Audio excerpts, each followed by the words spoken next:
Hi, I'm Dr. Mark Stengler from the Stengler Center for Integrative Medicine, and I'm continuing my series on how to help women going through premenopause and menopause naturally.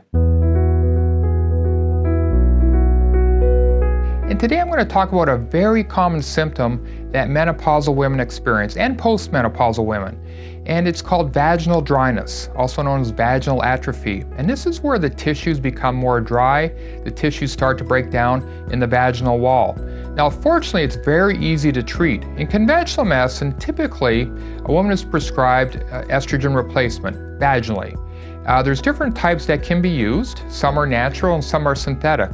Obviously, we do not recommend the synthetic versions, which commonly family physicians practice and a lot of gynecologists. In our practice, we prescribe estriol vaginal cream, spelled E-S-T-R-I-O-L. Estriol is a more natural form of estrogen. It's a safer form, it's a more gentle form. For women that need a stronger effect, we may also combine it with natural testosterone. That helps to build the tissues up and bring back more moisture.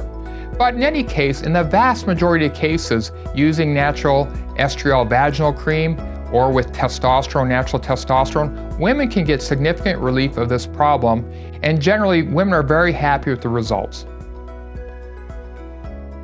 For a complete list of treatments offered and conditions addressed at the Stengler Center for Integrative Medicine, please visit our website. Call or email the clinic with any questions you may have.